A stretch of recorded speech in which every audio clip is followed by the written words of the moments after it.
Oh, howdy all, grab yourself a drink. It is time for some Path of Exile 2 discussion. Not just discussion today, we have some very substantial leaks that I have put a link to down in the description below if you're watching this on YouTube. And if you are watching it over on Twitch, then you can type !leaks into chat and you will get an auto mod response, I believe. I hope I've got that set up correctly so that you'll be able to find that there. Of course, if you're watching this after the fact, you won't necessarily be able to do that, but you'll be able to at least have a look at everything that we've got here. Now, this is all hosted over on the Preemptive Leaks 0.3.0 mega thread on the Path of Exile 2 subreddit. There was a huge leak from a French gaming publication while I was asleep last night, so I feel like this happened something like 10 and a half, 11 hours ago.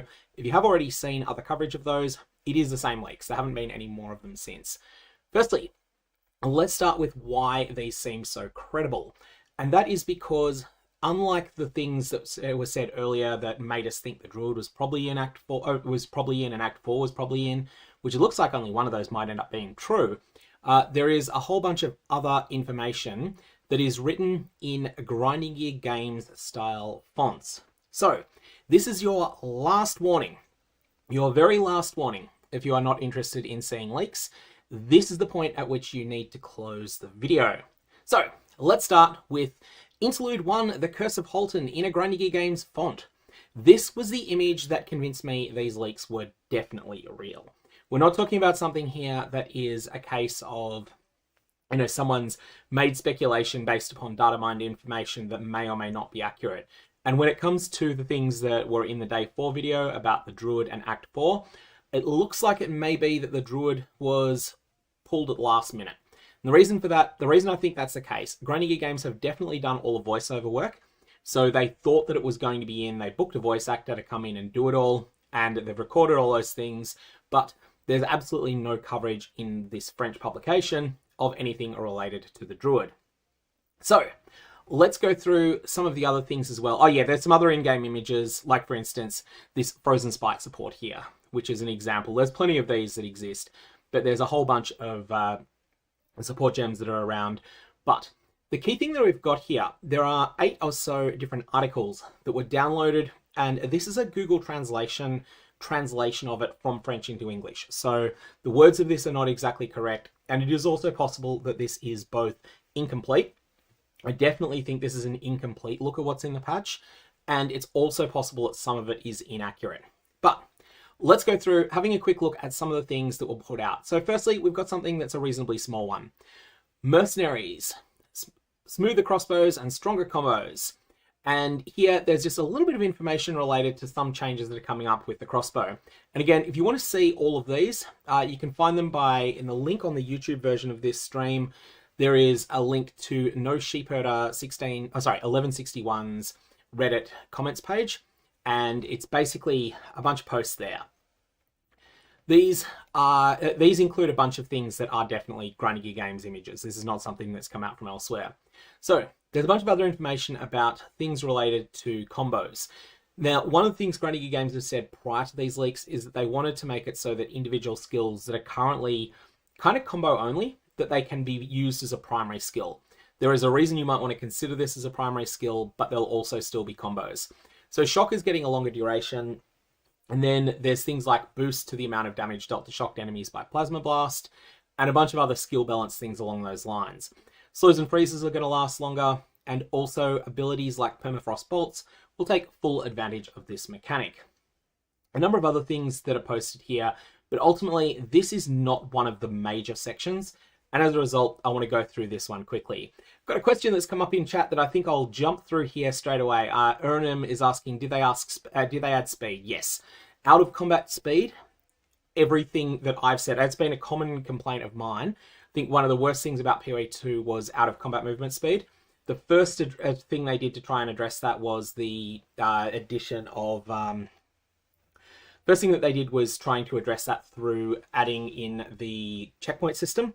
That made it less bad, but it didn't completely solve the problem. I felt like those checkpoints were like a 70% amelioration of it, but there is a sprint mechanic that's been added. Essentially, this is a out of combat only movement thing. Very skilled players might be able to use it in combat a little bit as well, but the core idea is that when you dodge roll, when you're recovering from a dodge roll, if you continue to hold the spacebar or whatever your dodge button is, then you will continue to run at that point.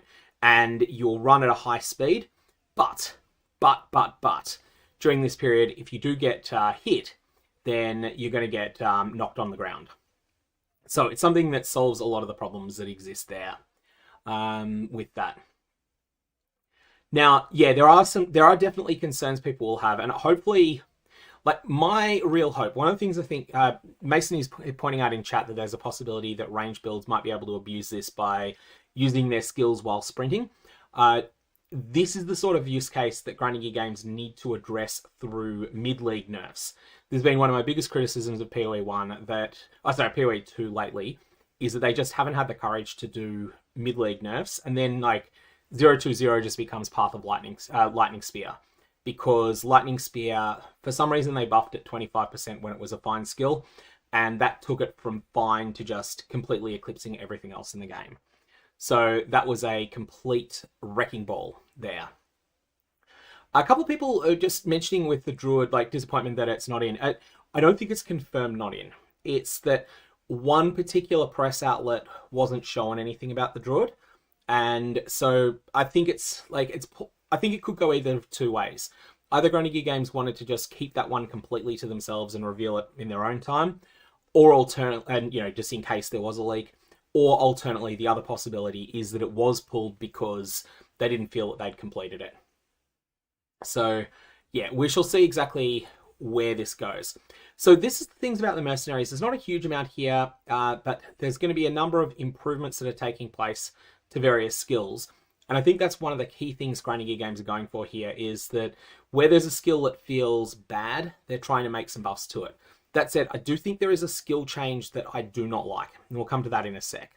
And it's something that is going to be, yeah, like that's going to be one of those things where I'll have a take that I think a lot of people won't agree with on it.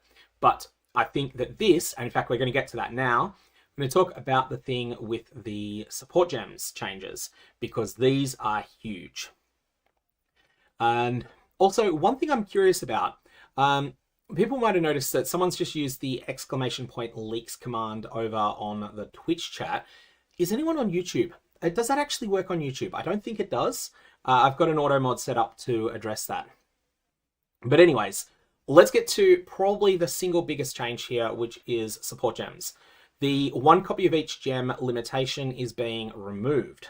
This sounds like a really good thing to a lot of people, and most people's first reaction to this has been extremely positive. Mine is actually reasonably negative. I want to talk about why. In Path of Exile 1, 97% of attack builds use one of 3 damage multiplier supports on their main skill. They use Brutality support, they use Void Manipulation support, or they use Elemental damage with attacks, or its Awaken version. So one of those is being used on every single attack build, save for 3%. This is a real problem, in my opinion, because what it means is essentially one of your support gems is not a flexible slot. It is that you are forced to use this multiplier on every single skill. Now in POE2, you didn't have this. In POE2, it was like, you've got something like Martial Tempo, which is a genuinely good support gem. It's the conversion of faster attacks from POE1, except it's better than faster attacks is. Anyways, in POE1, faster attacks is something that isn't good enough to use anywhere, so it doesn't get used on main skills. It does sometimes, but almost never. In POE2, you're just going to have Martial Tempo. Every single skill is going to use it, if it's an attack-based skill. Or alternately, Grinding Gear Games will have to nerf it to the point that other things become competitive. Likewise, you've got things like Brutality support, there's a version of that. There's a whole bunch of these just plain numerical skill changes that some of them are going to be better. And that, I think, is going to be the real problem with this change. I don't think this is going to end up going all that well. It looks like from Jay's comment that the !leaks command does not work on YouTube at the moment. So yeah, I think this is just basically going to mean that we're going to go from having a bunch of support gems that you use because you have this additional constraint on you, to a bunch of support gems that are just traps for new players. There are a number of other changes being made to support gems, so we'll come to those because I think some of the other things that are good. I do not think that the ability to use unlimited amounts of every support gem is going to be a good thing overall. That said, I guess we'll find out, won't we? I feel like this is just equivalent to saying, all right, 2 of your gems, maybe it's not exactly 2, maybe more than 2, maybe less than 2, but 2 of your gems are going to be locked into just being plain numerical increases on every skill. There are, however, some skill gems, some support gems that I think would be better to have available for everything. I'm thinking things like the various forms of multiple projectile supports. You probably want to have one of them on every bow skill. So, and likewise, there's a number of poison supports. Poison's in this weird spot in 010, 020, where you just don't have enough options there. So, a bunch of messy things that are going on there. The Gemling Legionnaire will definitely have to have some changes. Jay Gray is pointing that out in chat. There's a couple of things in the Gemling Legionnaire that are, like, if they're giving that to every class, then they've got to give something else in its place to the Gemling Legionnaire.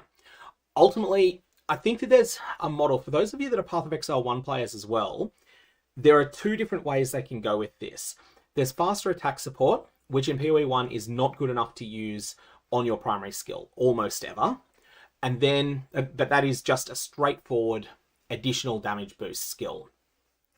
The reason it's not good enough is that it does provide a boost to attack speed, but it's a smaller multiplier than you can get from other gems. Alternately, there are gems like Awakened Elemental Damage with attack support that are just miles better than everything else, or Brutality support, or Void Manipulation support. All of these are just numerically so good that they get used on pretty much every attack build, and also in the case of some of them on spell builds as well. So I think this is just going to end up homogenizing things unless those numerical things are made weak. If those numerical things that don't change the mechanics of the skills are just like, oh, here's 10%, here's 15%, then that's going to be different. I will definitely get to the sprint section in a sec, because the sprint, I think, is an ingenious idea. It's absolutely ingenious if they get it right. But we'll come to that once we go through all the gem stuff. So yeah, basically the key thing that I think is a positive is that there are some support gems that were mandatory for certain playstyles. So Ignite, Poison, not that Ignite was any good, but Ignite and Poison, Bleed, all of these you now can use multiple skills with a particular setup. That's a fix, but the flat damage gems are going to be a problem here. The ones that just provide a bunch of damage.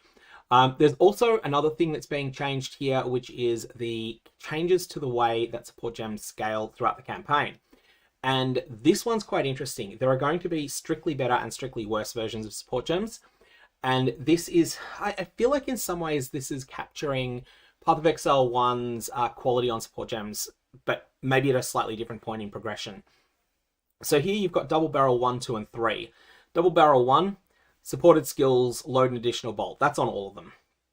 But then we have the 30% less reload speed on the worst version of this. Then in the mid game, you get a strictly better version that's 20% less reload. And then a bit later in the game, you get something that's further upgraded. The thing that's interesting later, though, is that some of these gems are not strictly better. Some of these are not strictly better. Some of them are just different. So one of them I think was a percentage increase to cast speed, and the top tier version, the tier 3 version, actually has lower numbers, but it can scale up depending on the number of different skills you've used. So that's something that's a bit different. So a bunch of different things that are going on there. And yeah, rapid casting, here it is. So 15%, then 20% at the lower tiers. And then rank 3, it is each different spell cast in the last 8 seconds grants 10% casting speeds. So that's the changes that are coming to base game support gems. But then there is also an endgame support gem, which I'm just looking for the correct thing to find here for that.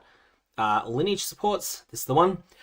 These are essentially, I guess, a translation of Path of Exile 1's Awakened Elemental Damage with Attacks. So you've got Elemental Damage with Attacks is the one you use throughout the campaign, and you pick it up at level 1, and then you level it up, and it becomes better when it's like level 12 or 13 or whatever. And then eventually at some point late in Endgame, you might pick up the Awakened version, which comes only from bosses, and it's miles better. I think that's what lineage supports are, but I don't think we know enough about these to be certain. Some of these look actually busted in comparison. So here's one, Ratha's Assault, that was teased, that's, or not teased, that was leaked. And it has this thing that says supported skills reload 3 bolts when you dodge, and also they load 3 additional bolts. So this is something that, it's just a change to the thing, but it's intended to be quite strong. Then we've got this comment here that some of them are very rare, some of them are not, and some of them only come from specific bosses, some of them are just generic drop anywhere loot. So I think one of the things that Path of Exile 2 has really focused on is diverging from Path of Exile 1. In PoE 1, it's kind of, this is not true of the first week of the league, but when the league has been going for a while, essentially in Trade League, everything is either, like, you have like your next upgrade is, once you reach a certain point, is either Mage Blood, or then once you've got Mage Blood, it's often like, and once you've got Mage Blood and like a bunch of other decent gear, your next upgrade tends to be the next mirror that you can get. And so you have this spot where everything's judged as how much of a percentage of the next upgrade is it. So you get like a mirror shard from a Kingsmart shipment and you're like, oh cool, that's 50% of a Mage Blood, or that's 5% of my plans to mirror this particular synthesis ring, or whatever it might happen to be. And there's just not very many wow moments when you're mapping. Like when you're mapping, I'm thinking back to the 3 truly memorable drops I've had in 3.26. The first one was getting Yinda's Stand back when that was still expensive. I think I sold it for about 1 mirror shard at the time. The second one was getting Wine of the Prophet from one of the new bosses, and it was actually perfectly rolled as well, which made it even better. And then the third one, what was the third one? There was some other big drop, but I can't think what it is off the top of my head, but it was like it was less than Wine of the Prophet. It was like a 25 or 30 div. 25 or 30 drop or something like that. So the key thing is, though, that there's not very many of these drops. And unless you play as much as I do, and probably actually a lot more, you're just not going to see a Mage Blood drop. You're not going to see, or maybe you might see one every 3 leagues. You're not going to see a whole bunch of the other things that are quite big. And whereas what they're going for in POE2 is that it won't be crazy rare to get something that's crazy good, but it might not be good for you. It might be something that other people want, but you don't. That's what they're going for. How will they hit that, we'll see. And that's, yeah, just going to be something that time will tell. Now, there's going to be about 40 of these special Uber supports. I'm just going to call them Awaken supports. And here's a couple of examples. Supported spells echo 2 times. This thing is absolutely bonkers. It does have a 5-second cooldown, but it's still really, really, really good. And then we have this Scion's Temper, which provides an unpredictable, massive burst of extra projectiles.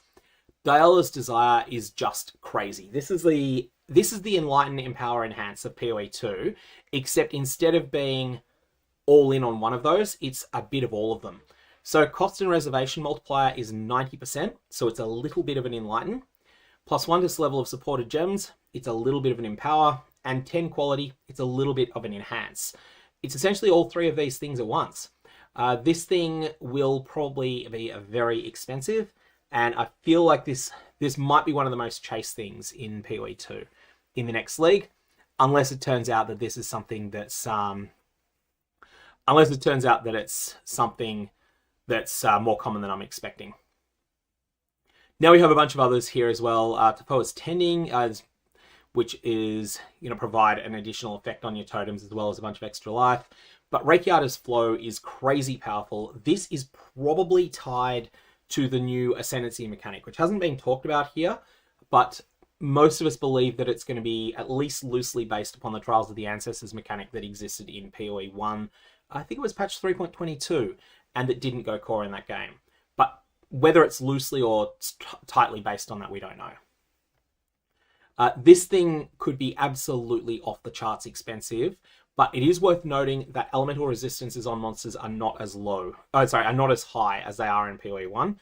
So in PoE 1, you'll find monsters that have, like, the base monster might be 40% fire resistance, but it's got a rare monster modifier that gives it 80% fire resistance, so that's up to 120. Then there's a map mod in play that by default gives it 50% fire resistance, except that's scaled up to 85%. And suddenly you're looking at 205%, although 75% of that is effective. That said, if you're fighting a specific boss, and someone's mentioned this in chat, there are a number of bosses that have 75 to their to a single resistance that you can find out. So for instance, if you're fighting, which one is it? A bunch of them are just 75 to one of them. So against a monster that's got 75% elemental resistance, say if you're only dealing fire damage and the monster's got 75 fire res, this is equivalent to two things. You can either consider it 600% more damage, which is the most ridiculous thing because it does shut off a bunch of things, or it's equivalent to having both 75% fire pen and 75% more damage. So it's absolutely off the charts good here. This is going to be a chase item, even though it's not as strong as it would have been in POE1. Now, the next thing I wanted to come to is the sprinting, which we've got to find, the correct thing here. There it is. Correct window here. So sprinting is ingenious in my mind. Path of Exile 2 has a feature and a problem. And that is the fact that in Path of Exile 2, it is your player movement speed is much lower. Someone's asking in chat, is this a live stream or a premiere? This is a live stream. There's a live stream. I'm doing this differently to how I normally do it. But yeah, back to the subject of the video. So the problem is that in Path of Exile 1, bosses have to be designed around the fact that players have extraordinarily high movement speed. So if you fight, I think the best example of this is the Uber Shaper. The Uber Shaper marks out an area on the ground and then 1.1 seconds later deals a strike that hits it and everything in about a 5-meter radius of that one point. So it is a massive circle. It takes up a good chunk of a screen. And this is intended to be killing level damage, although it can be survived. And in fact, a lot of modern builds can survive it. But it's intended to be a one-shot. And the reason that this is designed this way is because players have so much movement speed that it is just expected. You have the ability to run away and also augment your running away with a teleport move skill as well. So essentially in Path of Exile 1, the game design decision is player movement speed is out of control. We're designing bosses that assume player movement speed is out of control, and therefore there's not going to be any precision, or there's not going to be too much precision movement. It's all about just covering huge amounts of distance. In POE2, player movement speed is much lower, and so there can be much more of a telegraph on big boss skills. You can have a boss like Arbiter of Ash. I think the areas that get marked out on the field, you have something like 2.5 seconds after it points out this is going to be the safe spot until you actually need to be in it. Now, in Path of Exile 1, that would not be an engaging mechanic at all. It would just feel like a chore because you would always win unless you had lag or something like that. It would feel a lot like the Elder's Annulus things. However, the consequence of all the things they've done in order to make bossing more exciting, because lower movement speed has definitely made bossing more fun in POE2, the consequence is that when you're not bossing, it feels sluggish. And particularly, it's really bad when you've got to backtrack, but it's also really bad when you're just not in any danger and you just want to blitz through an area quickly. The whole idea of sprint here is making it so that when you are safe, you can move fast. This is not exactly how I would have designed this, but I do think it is as good as what I would have thought of, maybe even better. My thoughts for how to solve this problem were that rare monsters and unique monsters, and maybe even magic monsters, or maybe just magic monsters with certain mods, would have a suppress movement speed aura. So your base movement speed might be 50% higher, and then when you're in one of these movement speed suppression auras, you'd lose that 50% bonus. This solution that they've come up with is something that gives you more agency because you can pull it off in big fights as well. What you do, you dodge roll, and then while you're in a dodge roll, you can then hold the space bar. And if you do that, then you will be able to continue moving. The drawback to this is going to be that holding down the space bar is going to get uncomfortable, and I don't want it to be the default that you always do it. But the key thing is that if you get hit while you're sprinting, you're going to be knocked on the ground. I don't believe it's a heavy stun. I believe it's a knockdown. But that said, that'll get clarified. That will get clarified because it's going to come up in the next... it'll be asked a lot in the next day or two. There's a lot of other mechanics like this. People are mentioning things from Final Fantasy games. The thing that comes to mind to me, probably more than anything else, when I think of this is various MMOs, not so much World of Warcraft here. World of Warcraft takes a slightly more lenient approach to it, but some MMOs have mounts that allow you to move faster, but once you're in this faster movement speed, any hit dismounts you. I think from memory, World of Warcraft, it's only if you take a certain minimum amount of damage, but I haven't played that game in a long time, so I could be wrong on that. And so, yeah, this is essentially something that is going to be available to every class, and I think if they get this right, I think it's something that probably is the fix that's needed. I think this is going to be something that will make the game feel a lot faster. This was actually my pick for the single most important change. Even though there's a bunch of things in here that are more or less, that are quite different, this I think is going to be the single thing that is raising my hype levels the most. There'll be a bunch of chances to ask questions about this tomorrow. And I'm saying tomorrow, but for some of you it'll be today, in 15 hours time when we have the official live stream, and then when that's followed up by the official launch. Now, the next things that are here, there's a bit of information about the Witch here.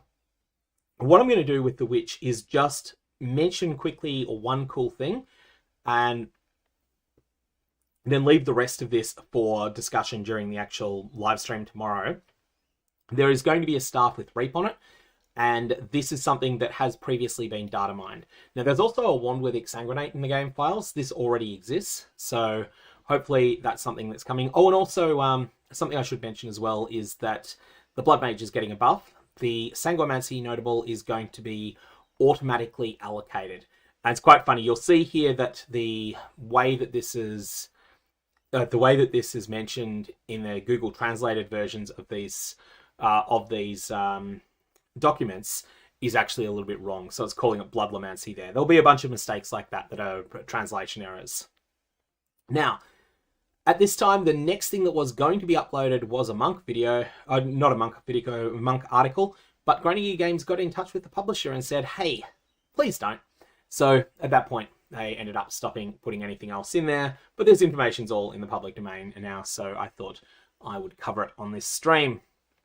Now, let's go through the other big change. This is going to be related to... let me find the right image first. I'm just going to look for an image that I do have that is from presumably tomorrow's live stream, once I can find the thing. And thank you to the absolute legend who wanted to remain anonymous that screenshotted a lot of this information, because all of this came online while I was in bed. Here is the next slide that I thought was worth mentioning, because this is then going to flow into something else. So, Act 4. We have Act 4. Act 4 is going to be something... people may have seen this because it's been publicly tested a bunch of times. After this, we're then going to have the next thing after Act 4. We are no longer going to have Cruel, if these leaks are correct. Instead, we're going to have something else entirely. And this is that there are going to be little micro acts. Essentially, the way that I read this is that these are completed parts of Acts 5 and 6. I think that Grinding Games are probably having some trouble completing little bits of Acts 5 and 6, but they've got big chunks of them done. And so they've put in these 3 little micro acts that are going to be basically Act 5A, 5B, and 5C for the purposes of this. So no more need to run Cruel difficulty. Instead, they've come up with something that is new. These are probably going to feel a little bit unpolished, but that's part of the idea of early access. So these are little interludes, and the first one's going to be the Curse of Holton. It's going to continue the story of Act 1, but in a different form and also somewhere slightly else. The second one is going to be linked to the story of Act 2, but not exactly. And then the third one is going to follow the contingency of Doriani, which what I love here is that Grinding Gear Games had already made a video about Doriani's contingency that was going up as a teaser, and they'd clearly scheduled it to go up at the commencement of business in New Zealand today, and it's gone live after these leaks came out. So that's something that really makes it look like this is more likely. I think these mini acts are probably going to feel like they're a third of an act each. That's my guess, which is going to mean that you'll be a bit underleveled when you get through them all, assuming you push through, and it might feel necessary to repeat some zones in there. However, I could be wrong about that. I could be wrong about exactly what's going on there. There's a couple other things that were in the leaks as well. There's some changes to the Ranger, which probably has the most significant thing here is that there is something called Deflection that is reasonably akin to Path of Exile 1 spell suppression, except it's not just for spells, and it's not. It's also not 50%, it's 40%. This thing seems like it's really, really, really solid potentially. We'll have to see exactly though. We don't know what the numbers are going to be on it. And then there's a bunch of skills that are getting little changes here, but this is something I think we should probably discuss more when we get official info, because this is the sort of stuff that will change more frequently. Also, a number of changes to Warrior, and this is probably the thing that I think is most interesting, because they've decided they wanted to do some things related to armor. And let's grab the thing related to armor. Where is that? Where is that new chest mod? It's hiding down here somewhere. It is definitely somewhere. I've just got to look for it. Yes, here we are. Oops. It's probably a bit hard to see. I can't zoom in any further because of the structure of how this this leak came out. But let me just make sure that my face is in the wrong spot. I'll have to move that one sec. There we go. Move my ugly mug over to the other side. What we've got here is this 17% of armor also applies to elemental damage taken from hits.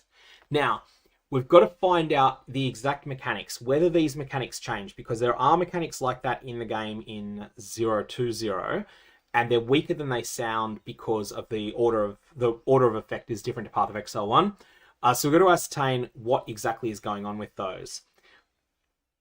So the numbering, if it works the way that it works in Path of Exile 1, if the order of operations works as it does in POE1, then 17% is pretty significant, especially if you can get more of that stat elsewhere. So if you can get 17% in one place, 12 in another, 15 in another, then that starts to be really impactful. However, if it turns out that that's not what you can do, if it turns out that it's that they change it so that resistances apply first, then this becomes more impactful. So yeah, we've got to work out exactly how that works.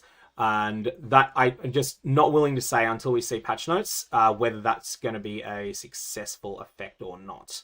Now, let's move my face back to where it usually belongs. And, oh wow, so many notifications getting spammed at the moment. Anyways, that's always fun.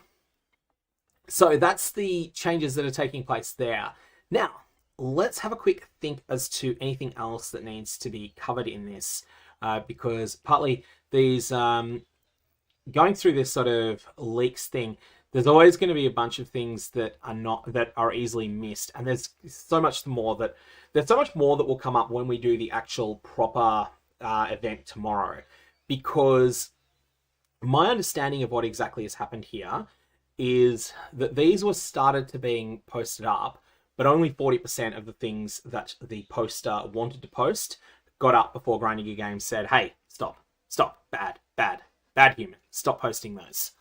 And so based on that, this may only be 40% of what the reveals are.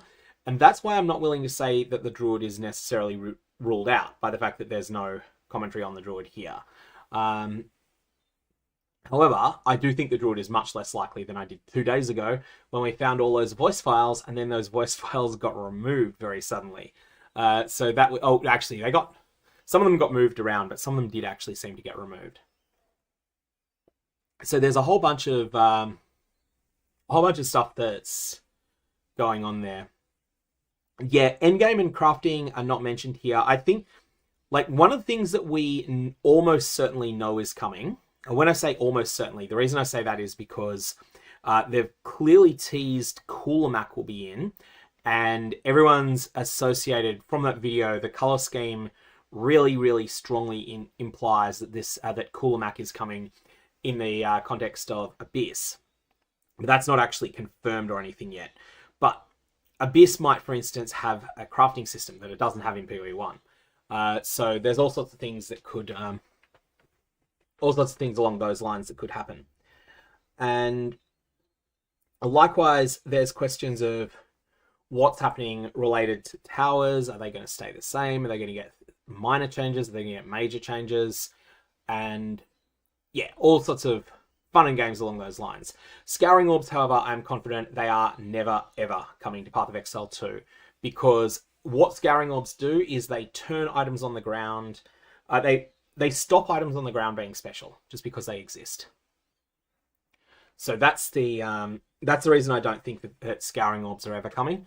Likewise, I would be surprised by alterations, although there has been something that hinted at them maybe doing alts. Alts are a bit safer because alts only get you to 2 perfect mods, but what Scours do is they downgrade the value of any normal item that might otherwise be loot to the value of a Scouring Orb. And so that's why I don't think we'll see them. And yeah, a lot of people speculate that there'll be something with Abyss, there'll be something that's recognizable to POE1 players, because in POE1, Abyss has a different type of jewel, ones that have tiers attached to them. So that's something that's possible. Honestly, on Scouring Orbs, I would go further and say, having played POE2, I would like to see the rarities of Exalted Orbs and Scouring Orbs swap in Path of Exile 1. So make Scouring Orbs as rare as Divines are now, and make Exalted Orbs 40 times as common as they are. Maybe actually a 3-way swap with Regals. So currently the drop rates are being data mined at 1,000, 6,000, 40,000. So 1,000 for Exalts, 6,000 for Regals, 40,000 for Scours. You could cycle those. So Exalts to 6,000, Regals to 40,000, and Scours to 1,000. Either of those I think would actually be really interesting changes in POE1. And Scours, like, you'd then have to, there'd be some flow-on effects. That would mean that blue maps would be terrible. So you'd have to have some sort of changes to prevent blue maps from being really problematic. Actually, maybe there wouldn't be, because Exalted Orbs would be practically free to use. Or maybe not free, but Exalts would be really... you wouldn't feel bad throwing Exalts on things, even if you miss. So yeah, I think that'd be something that would be interesting. For those of you that missed POE2's 020 economy though, crafting changed a lot. In POE2 010, the strongest way to craft endgame items was essences, and essences didn't get buffed. Oh, actually, I mean, they got more common, but they still did the same things. There were a couple of new essences added, but mostly those are pretty special, and they're very elite player only. But the thing that Grinding Gear Games did that was interesting was that they added the Fracturing Orb. And by adding the Fracturing Orb, they changed the best way to craft away from essences. So essences went to be pretty much free as a result of this. They're still as good as they were in 010. They're just not worth very much. Then you had the fact that Fracturing Orbs are there. Fracturing Orbs end up then making Chaos Orbs really good. Chaos Orbs, even though they're a bit of a gamble, they end up being the primary thing people use. And then there's Recombination as well. Recombination sort of takes things even further. And so there's a whole bunch of things that were that allowed all sorts of different crafting to exist than what existed in PoE 2010. Rev6181's asking, is there anything about crafting? I don't. There isn't anything, but there might be something, because only 40% of the live stream was covered in this. Gold stinks is something I do think that POE2 really badly needs. Likewise, like the question of divine sinks came up, and that's going to change on a bunch of things. So yeah, there's a bunch of things that have been changed from 010 to 020, and I feel like there'll probably be changes in 030 as well. One thing I really want when it comes to crafting, I really want to see something that is a strictly worse version of the Omen of Whittling. a strictly worse version of the Omen of Whittling and a strictly worse version of the Omens of Sinistral and Dextral Annulment would be really good. For people who have just joined the stream, I've seen there's a couple of you. If you jump over to YouTube, you can rewind it. You can't do that on Twitch. But if you jump over to YouTube, you'll be able to watch this stream from the beginning, and you can watch it at 175% speed or even 200% until you catch up. So the reason I want strictly worse versions of Sinistral Annulment, Dextral Annulment, in fact, I should probably bring these crafting tools up while we're talking about them. Let me do that in the background. POE2 wiki, and we'll go to Omens, and then we'll bring them up. Everyone always wants me to use dark mode, so I'm in dark mode, which kind of breaks a couple of things, but that's all right. We'll make it work. So we have the Omen of Sinistral Annulment. While this item is active in your inventory, your next Orb of Annulment will only remove prefixes. So this is the left-hand annul, and Dextral is the right-hand annul, and then there is the Omen of Whittling, which is even stronger again. Now, these had their drop rates increased by a factor of 6 very early in 0.2.0. The consequence of this was not that 6 times as many people got to use them. The consequence of this was that Mirror-tier crafters got to throw 6 times as many of them at the items they wanted to make, and the Mirror-tier items got better, and this meant that the people who had Mirror-tier items got even further ahead in the economy, and they were able to even more decisively buy up all the Omens of Whittling, all the Sinistral and Dextral annulments that existed. So with that in mind, I think it would be better if we had something that read, let's say, Omen of Lesser Sinistral Annulment. While this item is active in your inventory, your next Orb of Annulment will be 750% more likely to remove a prefix modifier. So you would never use that if you're doing Mirror-tier crafting, because there is a modest chance, a 2 in 17 chance, that this is going to fail and it's going to brick your item by deleting one of your suffixes. However, if you're Casual Andy, you'd absolutely be using that. And as a result, Casual Andy is not competing with the real Omen of Sinistral Annulment for the real Omen of Sinistral Annulment supply. Likewise, you could have something along those lines. It's like, I don't know, Pyromancer's Omen of Chaos. That is, your next Chaos Orb has 600% more chance to remove and add fire mods. Again, no use for that in Mirror-tier crafting, but it's something that will really help people get what's needed. So the key thing is that when they tried to improve crafting at the middle end, they made changes that, I said this at the time, the made changes that I said at the time would just make it so that the Mirror-tier crafters got further ahead, and that's exactly what happened. So that's the thing with crafting that's difficult, because you really need to be thinking about the economy in general when you're designing one of these systems. And yeah, that I think is the biggest mess with the way that crafting at the top end is. There's Omens are top end only because owning a single Mirror-tier item gives you the ability to bully everyone else out of the Whittling left and right annul market. Now, another question's come up in chat, and that is, are we getting another Ascendancy trial and pre 1.0? Yes, almost certainly that's going to be in 0.3.0. I'm just trying to think where my source was for that. Like, we already knew it was linked to Act 4. Let me see if I can find something that makes that clearer.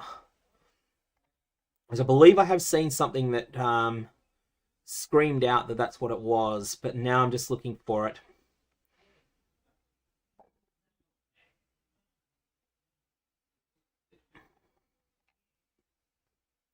I don't have anything that really clarifies it beyond the fact that we knew that Act 4 is Karui themed.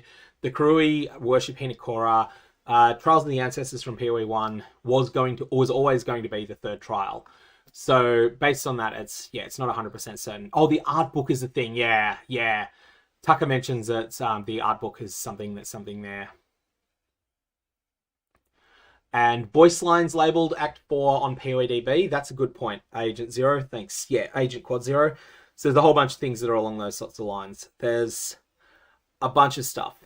Now, Other things I think we'll get in the future will be changes that are made for the changes that are made to existing ascendancies. We'll see on that. Candle's raising one of the suggestions that I really don't want to see, and that is drop buffs to hard modes. So whether that be solo self-found, whether that be hardcore, I don't think that they should have higher buffs. They're there for people who want to show off. So solo self-found is there as a thing. Okay, I want to show off that I am so good at the game that I can beat it with this difficult restriction applied. Whether that be when your character dies, it's deleted, or whether it be that you are completely banned from trading, completely banned from cooperating. These are things that are intended to make the game harder. And all you'd end up doing is making it, like, you already have the option of just playing solo and then just doing a very small amount of trading if you want. So yeah, that's the reason that SSF is like it is. They don't want to have that. So yeah, let's just have a look, see if there's anything else that we want to quickly discuss, because I think we've kind of gone through all of the major information so far. There's a few small things in the images. I'm just looking if maybe we'll go through some of the minor information in a little bit more detail. I think that might be the way to go at this point. So once I find the correct things here. So yeah, we went through the support gem changes. For those of you that may have just joined late, what I would suggest doing at this point is rewinding, because I want to go into more detail into things that we've covered before. But again, on YouTube, you can rewind. If you're watching on Twitch, you can't. But this is going to be sort of digging into things that we missed over in the past. And so we already talked about the support gem stuff, and like, there's people that are saying this is going to mean certain builds are going to be more diverse. I think it's going to be the other way around, except for Poison and Ignite and Bleed. Poison, Ignite, and Bleed didn't have enough support gems, full stop. So this means they can use multiple skills, but now I think this is going to be substantially better. And then there's going to be these changes mid-campaign to the gems. That's the other thing that's substantial. So your low-level support gems are just going to go in the trash at some point. You're just going to replace them with bigger ones. And then there's a bunch of other things that are going on. But really, I think the key things with the support gem changes that are going to feel the biggest will be that you are going to be forced to have the numerically good skills. Like, you have less agency because you are going to have to go with certain gems on certain builds. That is just a decided thing now. You have to use martial tempo on every attack skill unless martial tempo gets nerfed. You have to use, I can't remember what elemental damage with attacks is called in POE2, but you have to use that in on every elemental attack skill now.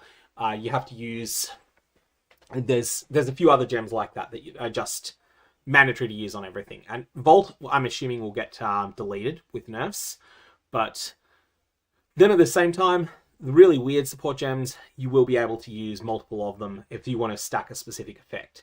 So yeah, I feel like this should have been done on a gem by gem case. I think it was better when certain gems that were pure numerically good, that those ones should have stayed capped to 1, and the ones that open up new playstyles shouldn't have been capped to 1.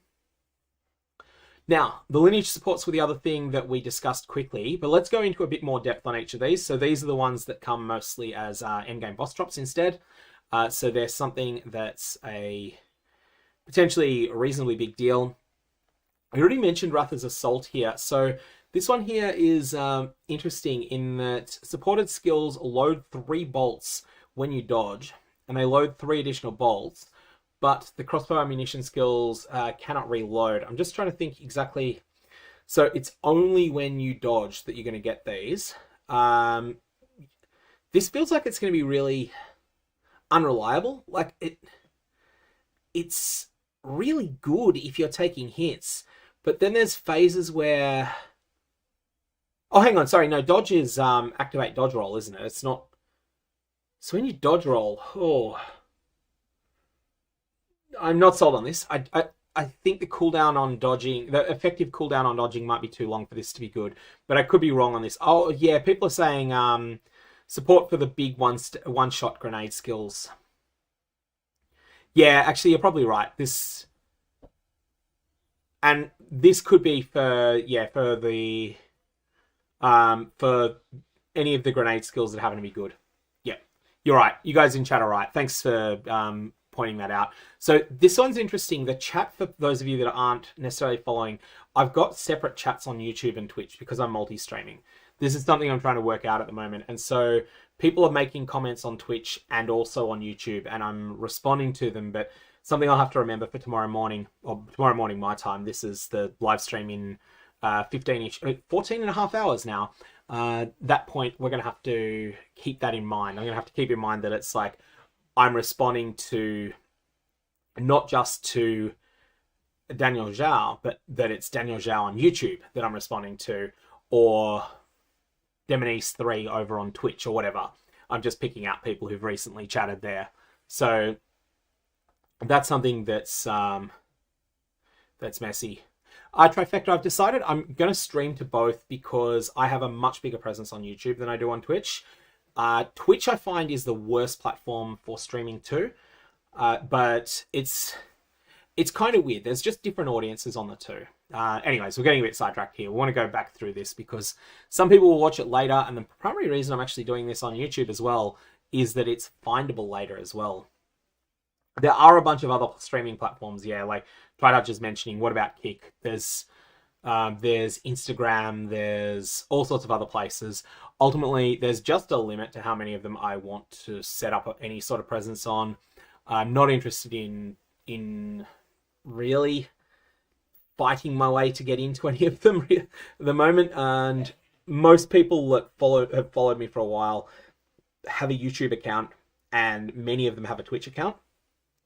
But I don't know how many of them have Kick accounts or or TikTok accounts or any of the other places. It's messy. Ultimately, though, there's people that prefer one platform to the other, and Twitch changed their rules a while ago, allowing multi-streaming. Previously, a lot of people did it because Twitch didn't really enforce it, but that was one of those things where you're potentially, the original affiliate contract that I signed with Twitch was like, whenever you put anything on Twitch, you give them a 24-hour worldwide exclusivity on it. And that was something that meant that I would end up just streaming to YouTube instead quite a lot of the time. Initial is asking, will there be more to the announcement than just the leaks? Yes, there should be. I believe there'll be much more. These leaks, I think, represent maybe 40% of it, but I'm not sure. Katabas has a good point, actually, while we're still talking about stream setup. Should I pop out the multi-chat on screen? I actually feel that's a good idea, but I'm not going to set it up for tomorrow. I think I'll just respond with voice instead. And yeah, that'll be the way to go, I think, at the moment. Samantha's going back to the SSF thing again. There are definitely people who play in SSF or in Trade League, for that matter, who don't bother interacting with other players in Trade. It doesn't really matter whether they're in SSF or in Trade. They're going to get the same experience either way. The reason that they might choose to be in SSF is they want to brag about, hey, I managed to get these things without any help. And otherwise, they could just play in Trade. And then you can also, I think what is actually more common is people play in Trade League, they mostly ignore Trade, but they just once in a blue moon, they trade for something they're not going to find themselves. Like, what's a quite rare item that that isn't very valuable? Wings of Erisphane, I think, or Erisphane's Wings. There's that set of unique gloves that's one of the rarest uniques in the game, but no one really cares about them. That's an example of something that, if you're wanting to play around those in Path of Exile 2, you can get them easily in Trade League, or at least you could last time I checked. I haven't checked recently. But if you're playing in solo self-found, you're just never going to get them. Ever. So yeah, there's a bunch of things there. And okay, so we have the 40 new lineage supports, which, like I said, I'm still going to call these Awaken supports. So here we have Awaken Spell Echo. Supported spells echo 2 times, 5-second cooldown, 130% mana cost multiplier. This thing is amazing. This thing is absolutely crazy. It's going to be ridiculously good, and it's going to be a strong pull to run the Sanctum. because this is presumably coming from Zarok, temporal boss of the Sanctum. And of course, I still call it the Sanctum, even though it is technically the Trials of the Sekma. Sion's Temper is the one that when you cast a skill, you get +1 wild shards. Now, I don't know how many wild shards you can have, but supported skills have a 20% chance to fire 8 additional projectiles in a circle per wild shard. Now, here's a question for chat. This per wild shard, do you believe that this applies to the 20% chance, or do you believe this applies to the 8 additional projectiles, or to both? So, what I mean by that is, if you've got 2 wild shards, is this a 40% chance to fire 8 additional projectiles, or is it a 20% chance to fire 16 additional projectiles, or is it a 40% chance to fire 16 additional projectiles? I believe here, my reading of this is that the 20% is multiplied. My first reading, however, was to the 8 instead. Just the 8. And so, yeah, it looks like most people think it's 40% for 8. Looking at chat in both, across both of the different platforms. So, I'm pretty certain this is not going to be 40% chance for 16 additional projectiles. I feel like that would be a bit crazy.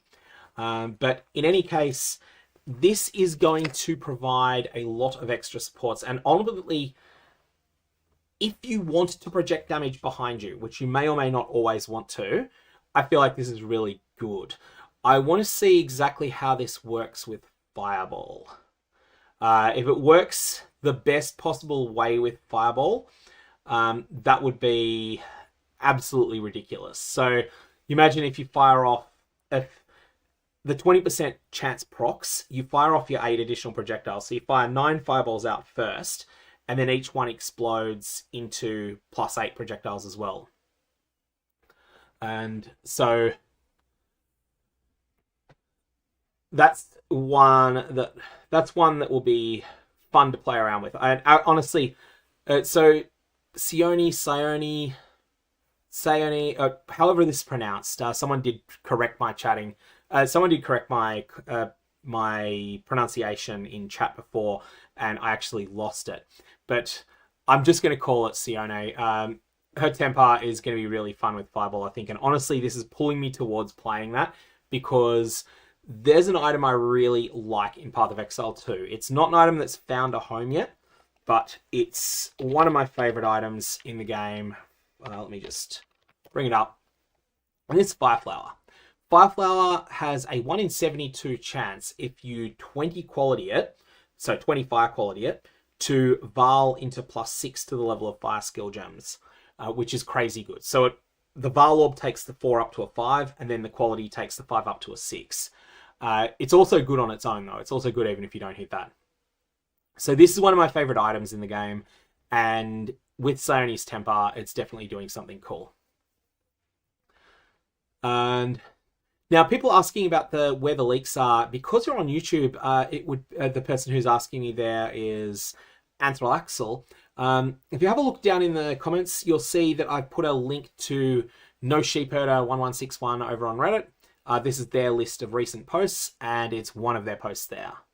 That's assuming that this hasn't changed, which, yeah, nothing's been removed. That's good. And so, yeah, you'll find there's the 8 articles there. That's where they're still up there.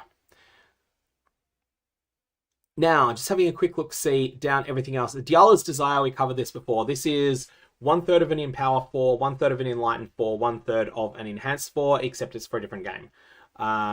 Really, really, really, really, really, really strong. Arjun's Medal here is 35% chance to load a bolt into all crossbow skills on dealing a killing blow with supported skill.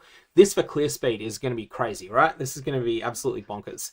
You would have this, and you would link this to Culling Strike, and you would just run around knocking out enemies with this. And then when you encounter something that's tough, you've got a bunch of crossbow skills that you can then fire off again. Yeah, this could be really good.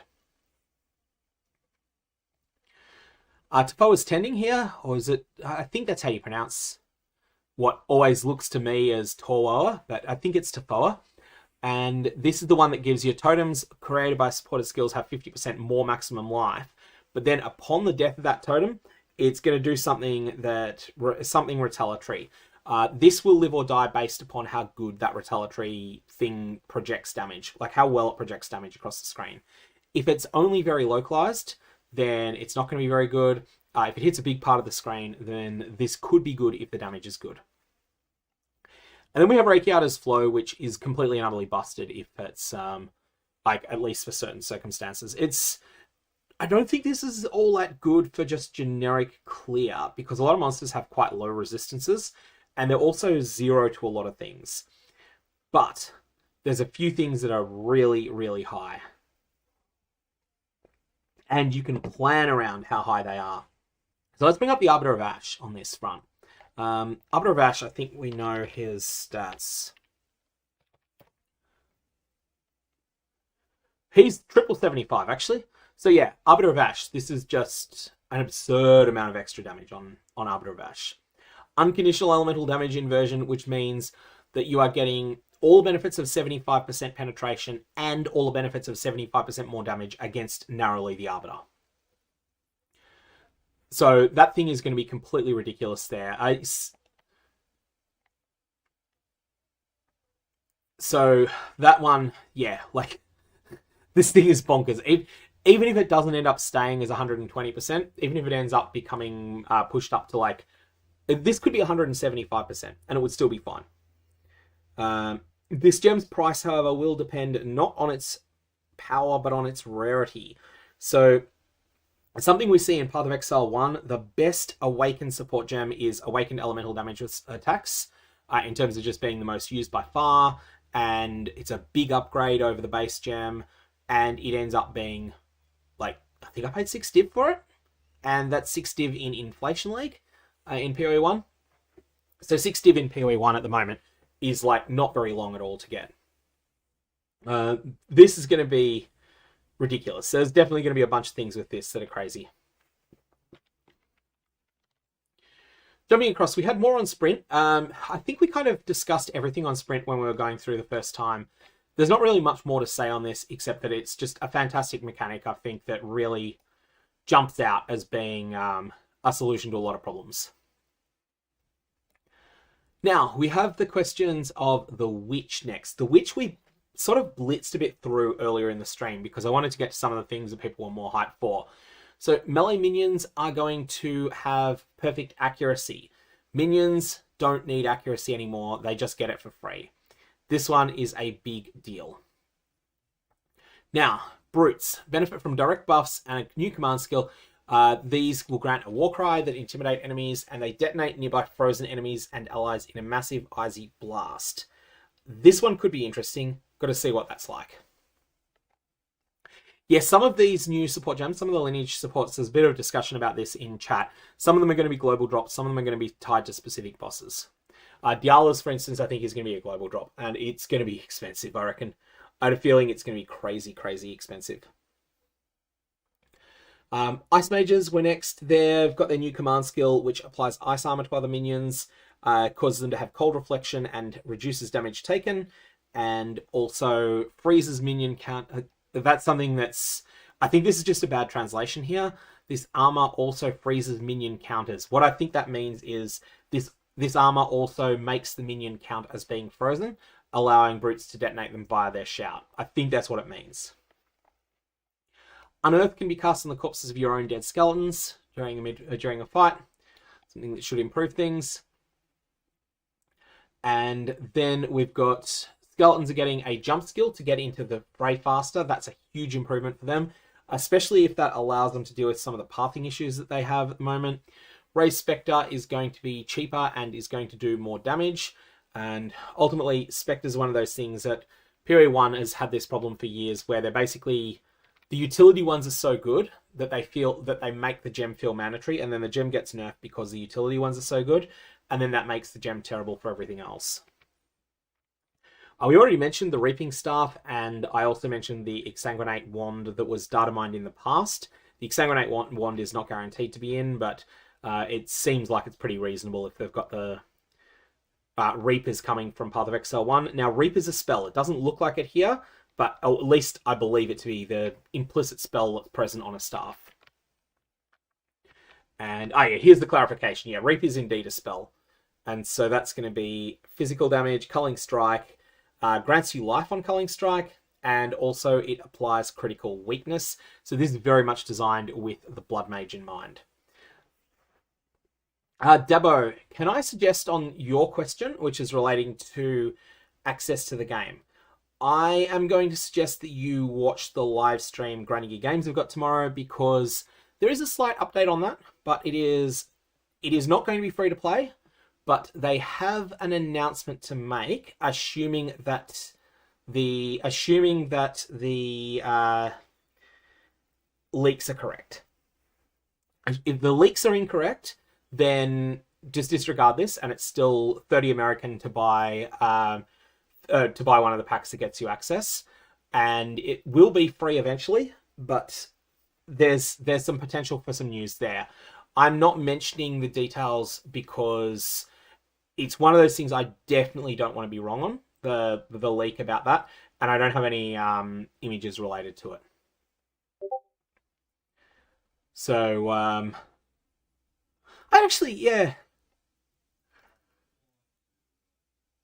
Yeah, so anyways, as I say, it's 30 Americans, so that's what, I mean, for me as an Australian, it's like 44 or something like that. And that comes with $30 of in-game store credit. But there's a few things you probably want to buy with that, because the way the game is set up, essentially, once it becomes free to play, which is probably going to be, I feel like it'll be like the August update next year, although that's not something I'm guaranteeing. Once it does become free to play, it's still going to be something where you're probably going to feel like you can get through the campaign for free. But then after that, if you still like the game, you'll hit a wall where you need to essentially pay a box price for it, because the game is pretty stingy on the storage for free players, and it sells storage. Going through the other stuff here, so we have the things about the Blood Mage. Okay, so Sanguimancy is something that used to have to be your first 2 points. This is a tremendous improvement, because the Blood Mage is designed around the idea that each of the nodes on it is worth more than normal nodes. And additionally, this means that you can now take things you couldn't pair together before. So you can take the node that gives you a huge amount of energy shield at the same time as taking the full investment in crit, or you can take a bunch of other things in there. And this is a massive improvement to the power of the Blood Mage, and honestly, it makes me think the Blood Mage might be good again. And Blood Mage, yeah, people are saying like Blood Mage is very good at the top end. It's one of those things. So the weird thing with Blood Mage is that it's a terrible ascendancy at the league start. It is the worst ascendancy at league start, and it's not close. You kind of feel like, at least in the 0-2-0 era of the game and the 0-1-0, you feel like your third and fourth ascendancy point cancel out the damage the first and second do. So you have to take the Life Leech node as well, even though you probably won't want that forever. The Life Leech node feels essential to deal with the amount of life that you're spending on spells.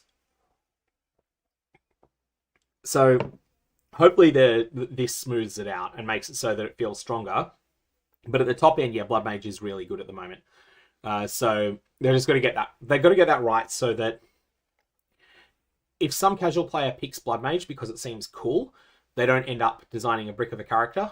But also, we don't want a situation where Blood Mage is the new Lightning Arrow either. No, Lightning Arrow, Lightning Spear. After this, we have the Infernalist. So the weapon bonuses that are present are going to stay on your character with Demon Form. This is something that was needed because Demon Form was, when it overwrites your weapon is so much of your damage in POE2. It's crazy. So that's going to get fixed. Ajax is asking about early game balance, and specifically the Warrior. You are right that the Warrior tends to win the early game speedruns, but big commentary on that is that's because a lot of those speedruns are only up to level 28 and Act 3. And the warrior is the character that is unquestionably the strongest at level 28. At level 28, they get access to the Temple Maul, two-handed Maul base, which is just incredibly good. And it's the first weapon that gives you enough damage to take down Doriani. Additionally, the warrior is incredibly good early on in the 0-2-0 era narrowly, because Stomping Ground, Rake, Disengage gameplay, you're in the strength area of the tree, so you have more support for that than anyone else gets. And, oh yeah, there's Trifecta, who I was chatting to on Reddit recently. So Trifecta's talking in Twitch chat at the moment, if you're not seeing them in comment. We were discussing the ways that they level at the start of a new league, and their approach is to run a warrior until they get a Divine Orb. Once they got a Divine Orb, they then cash that in, trade it in for whatever smaller currencies people are using at the time, might be Exalts, might be Chaos, whatever it is, and then use those currencies to purchase Twink gear to play the character they actually want to play and level it faster. And I think this is actually faster than starting with something like a Deadeye or Blood Mage or whatever it is. It's probably true that it's faster than starting a 0-2-0 Blood Mage, but I think it's quite an interesting sort of setup there. Anyway, so that's the changes that are taking place to the Witch. The Blood Mage stuff has me intrigued, and the Infernalist stuff has me intrigued as well, given the changes they're making to minions there. After this, we had the Interludes, so let's go a little bit more into this. So this was the concept of the 3 mini-acts that seem to be using sections of Acts 5 and 6, I believe. Parts that are finished, that are then a bridge between Act 4 and Endgame, so they don't have to have cruel. This is ingenious. This is absolutely ingenious here. And the idea here is that the first interlude is a little bit more of Act 1. So it takes you back to the village of Ogham and after the fall of Count Geonor. But then the neighbouring town of Holden is trapped in an impenetrable darkness. Every night, corrupted inhabitants invade the surrounding farms. They will have to explore new areas, face new bosses, and unravel the mystery of this nocturnal corruption. Now, one of the key things they've got out of this new system of interludes, because this is based on completed sections of later in the game, or at least it seems to be based upon completed sections of Act 5 and 6, this means that all of these zones can then appear on the Endgame Atlas as well. So they can be used as layouts for Endgame maps and deal with some of the stagnation that's present there currently. So that's the thing I think is really positive there. Interlude 2, the Stolen Barrier, is going to relate to Asala, who is invested with a sacred role. She must perform the Gift of Water ritual when the stars align, but the Selkari, the guardians of the sacred water, have disappeared. We get called in to find them. We then have to find out who disrupted the ritual and face new adversaries, explore desert areas, and of course fight new bosses and uncover ancient secrets. And that's basically just like pretty straightforward heroic fantasy, I'm guessing there. I'm Still Lost Bro is asking, how long has this been live going for? It has been going for 72 minutes, and you're on YouTube. You can rewind. Live streams on YouTube. This is what I love about YouTube for live streams. You can just rewind them. If you join one late, you'll then be 72 minutes behind on chat, but that's the way things go. And you can also adjust the speed. If you prefer to watch 125% and slowly catch up, 175% and reasonably quickly catch up, or 200% and more rapidly catch up, that'll work. That said, you are not going to catch up in this stream because I don't think I'm going to still be going, even if you got 200%, I don't think I'll still be going in 72 minutes because we've covered most of the stuff already. This was not going to be a crazy long stream.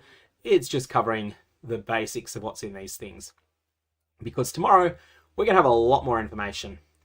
So Interlude 3, the contingency of Doriani, is the one that focuses on Doriani himself, and his, like, the voice actor that plays Doriani is fantastic. Apparently someone who's done a little bit of acting in general, has done a little bit of acting for television as well. But this is going to place you in a 1,000-year-old story. Goyani, Royal Thaumaturge of the Vow, I think that's Doriani, surely, right? That's a translation error or a typo or something, because Doriani is called the Royal Thaumaturge. It's not, I don't think that's another person. Anyways, the once sealed of a group of volunteers in a vast mountain crypt to survive the cataclysm. Thousands of years later, their descendants may still exist and hold the key to defeating the beast. So presumably this is related to the storylines of Act 5 and 6. The ascent of the mountain will prove to be perilous. Bitter cold, formidable enemies, ice caverns, and the entrance to a mysterious crypt await the player. Now, this is not a long-term change. This is intended as something that will just be put in until Acts 5 and 6 are done, and these interludes are then going away. However, the zones, there might be a couple of zones that are being made just for the interludes. They'll stay, but they'll only be at Endgame. And so, yeah, this is cool. And the other thing that's great is that Grinding Gear Games had made a video. Now, I'm going to give it in my time zone. I'm Australian Eastern Standard Time here, but these leaks went live about 3 a.m. Of course, I was asleep at the time. And 7 a.m., Grinding Gear Games have a scheduled release go up of a video. And that is a quick thing on Doriani's contingency. And it was something that was just this cryptic little teaser that just tells a little bit of the lore of Doriani's contingency, absent any of the context of what it's going to entail. I think what they were looking for there is that it would make people think, oh, are we getting Act 5 as well? And it turns out it's something else, but it's something else that's very interesting there.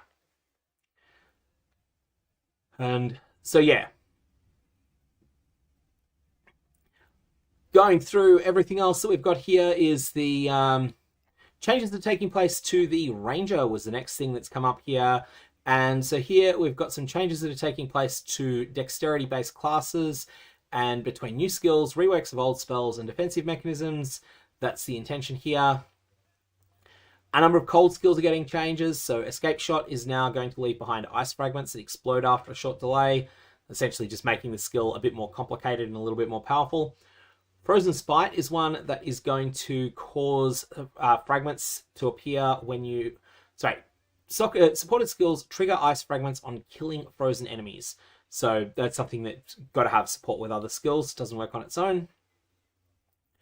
Ice Tips arrows are going to cause all of your arrows to generate ice fragments. And this is going to tie up... How much spirit is this tying up? Oh wait, no, it's a spell. It's not a spirit thing. Ready? Maximum buff duration is 8 seconds, empowers 3 attacks. Oh, and it's got an 8-second cooldown. Okay, so that's the reason. This is a cooldown skill that is then going to cause all of your arrows to generate ice fragments for a period. Yep. And what I think is really funny here is, like, people who are watching in chat, you'll see that I'll miss something. Someone in chat, like Demonice on Twitch, will pick up the mistake I've made and then is pointing it out frantically in chat. But there's this gap between me talking about something and then it appearing on chat there, so I end up finding that out later. One of the drawbacks to doing a stream rather than doing something that's polished. But anyways, these things are fun too. Freezing Salvo is next, and it is going to be a lot of the text is hard to read. Burnt Chips is asking for clarification on text or something, but I'm just looking for if I can find it. I actually can't find everything there. A frenzy to bypass, apparently. Yeah, consumes a frenzy charge to bypass its cooldown. The thing is that it's tough to read the text because I cannot zoom in anymore. This is what it looks like if I'm not zoomed in, right? That's the image that's been saved. And now I just got to find out where I was before.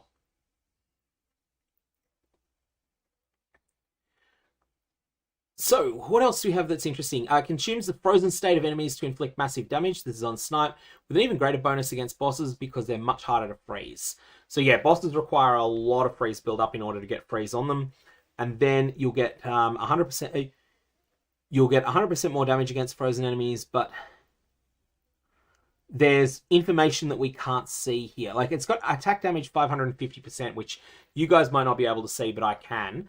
Then converts 100% physical to cold, 100% more damage against unique enemies. Explosion radius is 3.2 meters, and that can be qualityed up to 3.6. So that's going to be one that's pretty difficult there. And now, other skills are getting changed. Toxic Growth becomes a rain of poison spears instead of a jump, making the spell much more spammable. Toxic Domain uses a new poison skill, creates a zone around the player, forcing all their attacks to generate toxic pustules directly attached to enemies. That's one that's got to be played around with to see whether it's good. Arik, this information is widely being discussed on Reddit as well. It's even being discussed in the official Grinding Gear Games subreddit.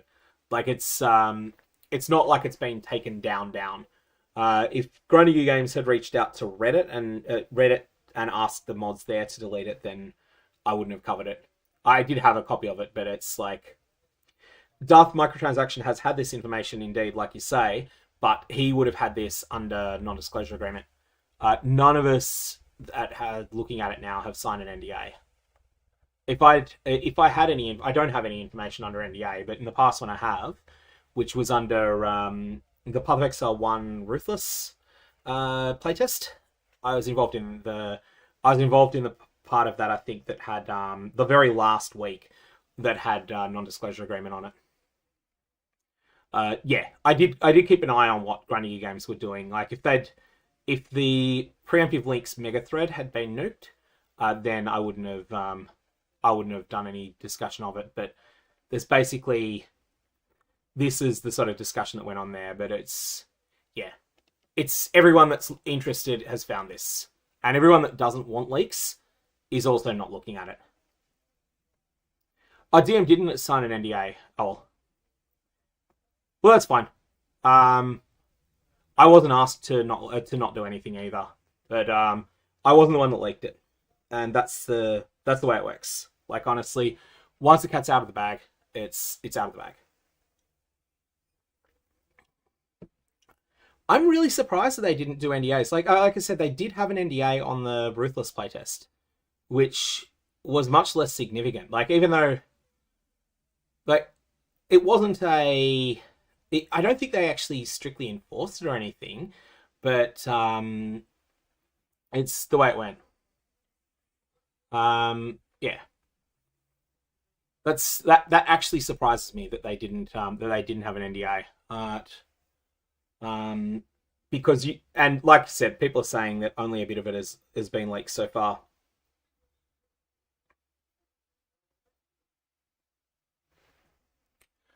Anyways, like, people want information on the leaks, and the information's up, so I'm going to cover it. It's news. That's the deal. People that don't want to be exposed to leaks, they won't click on this video because it was clear, and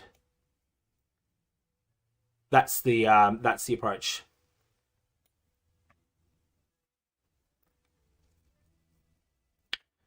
And then, yeah, just having a look through here, it's the yeah, once.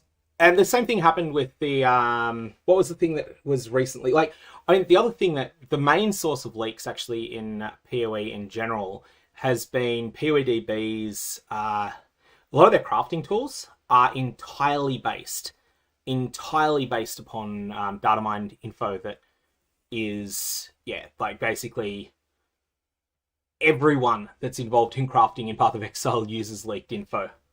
It's like, if you not even top end crafting, even medium end crafting, everyone uses leaked info all the time. Like, I'll bring it up actually, the relevant pages. Like, let's go PoEDB. No, I do not mean PoE2DB.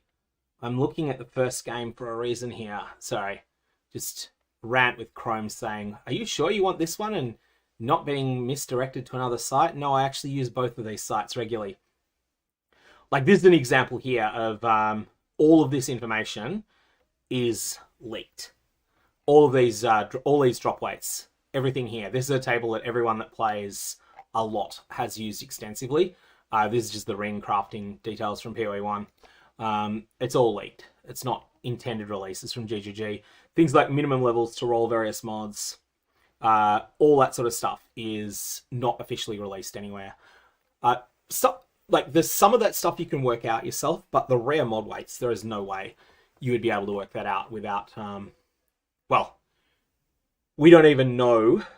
In PoE1, we don't even know which of the following is true.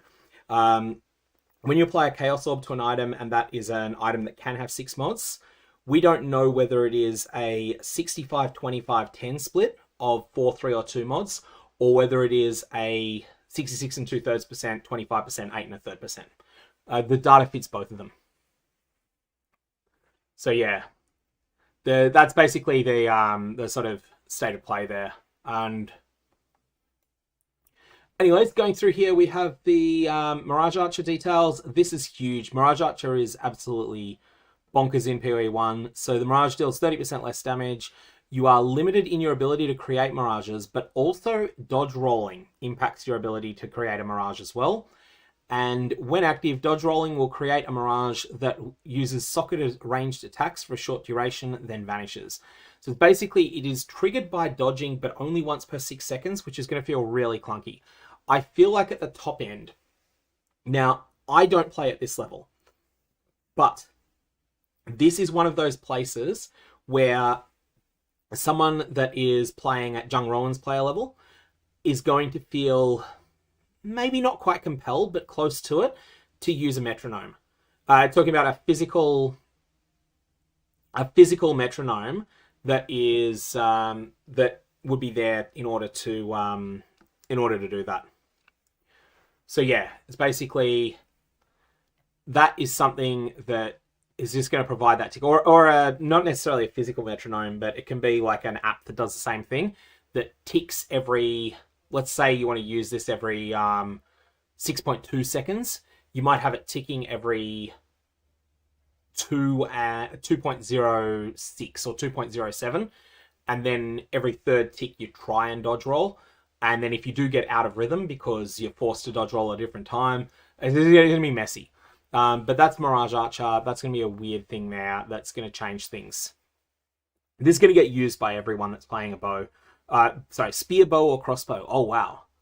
Spear bow or crossbow. This thing is... I feel like this is incredible. It's only 60 spirit. It feels like it would be good at 100. I think. That's my first thought on that. I want to check that, but I feel like Mirage Archer will be used on any of these skills, and that it will encourage people to play some sort of rhythm device. And yeah, someone's mentioning BG Staying Alive as an example where I think it's well known to be 101 beats per minute. So how does that work? You have to go every 11th beat, not every 10th. That's not going to work very well. It's actually a really bad...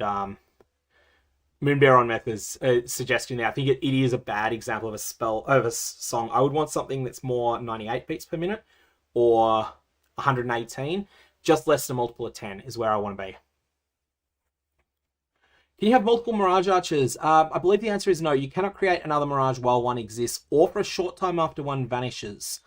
My reading of this is that this line in the italic text prevents you from using two separate Mirage Archers. Also, it's yeah, that shouldn't work. Now we have deflect. We already talked about this. This is spell suppression, but for attacks as well. And we just need to know what the numbers are going to be like on this. But this could be huge. This could be absolutely amazing if it's like preventing 40% of damage from both hits and ailments from those attacks. However, exact chance to deflect also depends on the attacker's accuracy. Might mean that it's unreliable in places. Reduces damage by 40% when it successfully comes up. This one I want to see the details when they haven't been translated, because the leaked version is something that's coming from a site that's been translated, and some of the nuances will be lost there. So this is definitely one to watch in the live stream, the proper live stream tomorrow. And yeah, Sarah's mentioning on YouTube that evasion being called out as the weakest defense. This is a common attitude in China on Path of Exile 2, that they've been thinking apparently that evasion is weaker and armor is stronger, whereas the English language community has the exact opposite opinion. We'll have to see exactly how it's going to go there. But yeah, so that's basically, I think, pretty much everything, because we were talking about the... Oh no, we haven't talked about the things that were not related to the armor in the warrior. So here we've got Volcanic Fissure, which we don't have full details of here. Unfortunately, it's kind of cut off on this image. Forge Hammer is a new skill. This is going to hurl a fiery hammer that slams into the ground and lodges there. While it's lodged into the ground, reusing the skill recalls the hammer and resets the cooldown. Alternately, you can use a Warcry near it, and that causes it to shatter, releasing a bunch of molten...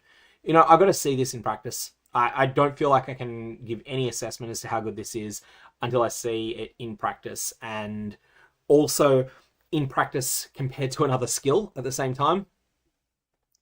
So that's something that's really hard to know there.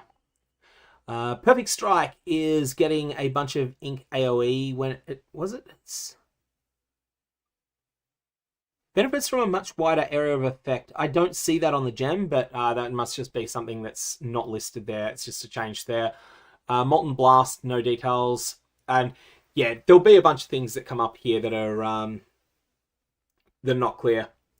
After this, we have Ancestral Cry. This one is another glory mechanic. Performs a war cry using glory gained by igniting enemies to turn you into an embodiment of calm. While embodying calm, your footsteps trigger volcanic steps, melee strikes, and slams are ancestrally boosted, and your melee strikes trigger volcanic eruptions. So, this effect is very strong. However, requires 100 glory to use. Yeah, okay, that's a huge setup. So this is something that, this is the equivalent of one of the bigger Vaal skills in POE1. Ridiculously strong effect, but I'm just trying to think of an appropriate... maybe Vaal Spark is a comparison. Something that just... when you activate it, it feels incredible, but you can't activate it all that many times in normal circumstances. So we're talking Vaal Spark when you're not spec'd into it heavily. Then after this, we have the shield changes. So we've already mentioned sprinting, but shield charge, longer cooldown, and increased damage based on distance traveled. This is fine because of the changes that are being made to the way that sprinting works. So shield charge is no longer going to feel like you want to use it for anything else. You run around with sprinting, and then so when you're traversing distances, you sprint, and shield charge is just used for closing gaps, which is ideal. And questions about glory coming up in chat. Is glory in Path of Exile 2 at the moment? Yes, it is. It's on Hammer of the Gods. I don't think that's the only thing either. Hammer of the Gods got changed to use it, I believe. We'll just bring that up. I think that was a 020 change. Let me just confirm that though before we get that wrong. Yeah, build glory by inflicting heavy stun, requires 20 glory to use, and the amount of heavy stun that you get is, I think it's based upon the power of the enemies you heavy stun. So heavy stunning a boss gets you 1 use, but this was a change. This was redesigned in 020. Yeah. Use, but yeah, that's right. Solaris Spear, that's the one.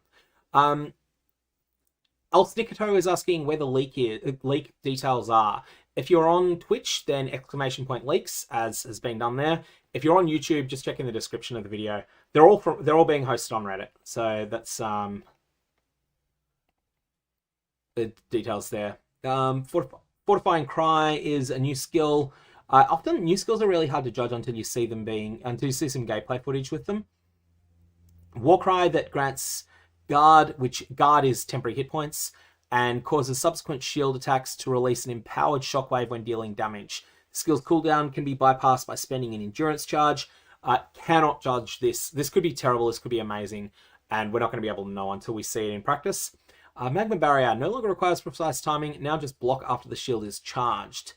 Okay, that's miles better than it was. Seismic Cry now stuns anything that is prepped for stun, and also I think it's otherwise unchanged, I believe. And Sunder, unfortunately, we're missing there. Ancestral Warrior Totem is getting... can't actually, yeah, unfortunately I can't read this. It's all... This part seems to all be in French here. So unfortunately that's, yeah, complete brick for me. Matiketu has an interesting question there on YouTube about what's happening with respect to the passive tree and attributes.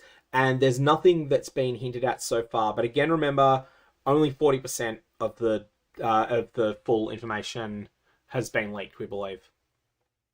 So there's going to be a lot to tune in for tomorrow. Tomorrow's stream is going to be a major, major thing. And then, yeah, there's a bunch of... just a lot of little changes here that are going to have to be played around with. But I think probably the most interesting stuff is the big changes to armor there. Ultimately, I think that is basically everything at the moment. I reckon for now, what we'll want to do is... what I reckon we'll do now is call this stream in a short period. And then we'll go through, before we do that though, let's just go through everything to expect for the morning. And now I'm saying the morning, but that's my time zone. Your time zone may differ. So the live stream is in 15 hours or so. In 15 hours, oh, sorry, so 15 and 3/4 hours. When that goes live, I am going to be rebroadcasting it on both Twitch and YouTube. However, I would recommend, even if you prefer YouTube, I would recommend viewing it on Twitch. And that's because Grinding Your Games have got a promo. The promo is for being on Twitch for 45 minutes during the period. Then you'll receive an MTX for doing so. Ultimately, that's going to be where we're going to get some finality on some of these things. We'll get some clarification. And we'll know for certain, for instance, there's nothing on the Druid here, but we'll know for certain that it's not in, rather than just taking the word of someone that's leaked on it. And because there's no way that this is all faked, because there's so many art assets that are definitely real. They're definitely from the game. I could be making this as a hoax, even with modern AI tools, would be massive. It's just not going to happen.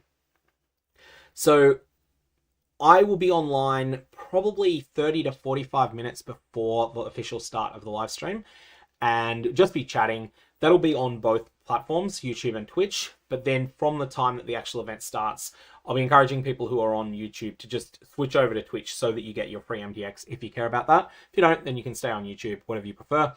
And then we'll go through everything and work out all sorts of things we want to discuss.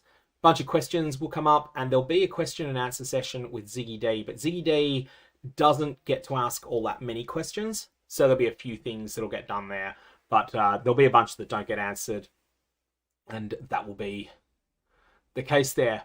Otherwise, I think we're pretty much in a spot where it's that's basically everything. So I will say thanks all for tuning in. May your Valobs have interesting results, and I will see you back in 13 or so hours. And also, if you did miss part of this, then you can always jump in and